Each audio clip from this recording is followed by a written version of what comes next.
नमस्कार मंडळी, स्वागत आहे तुमचं पुन्हा एकदा आपल्या यूट्यूब चॅनलमध्ये आणि नवीन एका छोट्याशा व्हिडिओमध्ये।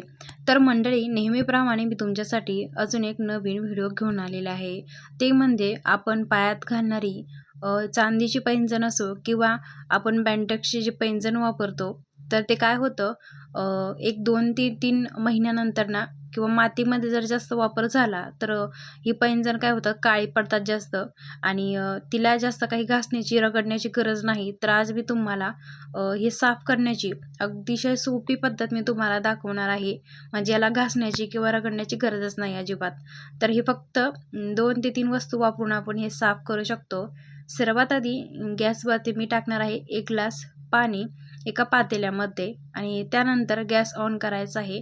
आता या पाण्यामध्ये आपण टाकणार आहोत ते म्हणजे 1 चमचा चहा पावडर। जी काय चहा पावडर तुम्ही घरामध्ये वापरत असाल चहा पावडर त्याच्यामध्ये 1 चमचा टाकायची आहे। त्यानंतर याच्यामध्ये मी टाकणार आहे 1 चमचा खाण्याचा सोडा, जो आपल्या घरामध्येच उपलब्ध असतो तो सोडा इथं मी टाकलेला आहे। आणि त्यानंतर 1 चमचा इथं जो काही तुम्ही कपडे धुण्यासाठी पावडर वापरत असाल तर तो पावडर इथं टाकायचा आहे। आता हे तीनही वस्तू टाकल्यानंतर काय करायचं आहे की याला उकळी येण्याची वाट पाहूया। छान अशी उकळी आल्यानंतर यामध्ये आपले जे काही पैंजण आहेत पायातील ते टाकायचे आहे आणि त्यानंतर लिंबाची साल म्हणजेच लिंबू पिळून घेतल्यानंतर त्यातला रस काढून घेतल्यानंतर आपण लिंबाची सालासकट टाकून देतो। तर ती टाकून न देता मी अशी 2-4 इथं लिंबाची सालसुद्धा याच्यामध्ये ठेवलेली आहे। त्यानंतर काय करायचं आहे की चमच्याच्या साहाय्याने आपण ह्याला हलवायचं आहे की हा जो फेस आहे ना, आपण ह्याच्यामध्ये सोडा वापरलेला आहे, त्यामुळे जो फेस येतोय ना वरती, तर तो बाहेर येता कामा नये। त्यामुळे अशाच प्रकारे आपण एक 5 ते 10 मिनटं असंच याच्यामध्ये सारखं असं हलवणार आहोत।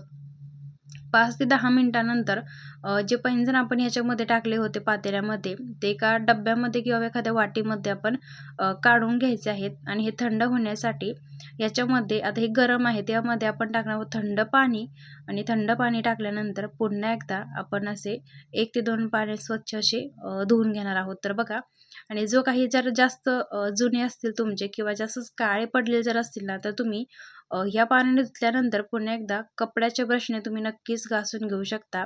कारण याच्या छोटी जी चैन असते ना, तर या भागामध्ये भरपूर असा मळ असतो ना, तर तो सहज निघून जातो। तर बघा, अशा पद्धतीने 2 पैंजणांचे जोड मी इथं टाकले होते। तर अतिशय सोप्या पद्धतीने छान असे नवीन स्वच्छ क्लीन झालेले आहेत। अगदी अ, बघू शकता, घासण्याची गरजसुद्धा नाही आहे। अशा प्रकारे या पाण्यामध्ये मी इथं संपूर्ण असे क्लीन केलेलं आहे। तर तुम्हाला हा व्हिडिओ कसा वाटला? व्हिडिओ जर आवडला असेल तर लाईक करा, शेअर करा आणि कमेंट करून नक्कीच कळवा।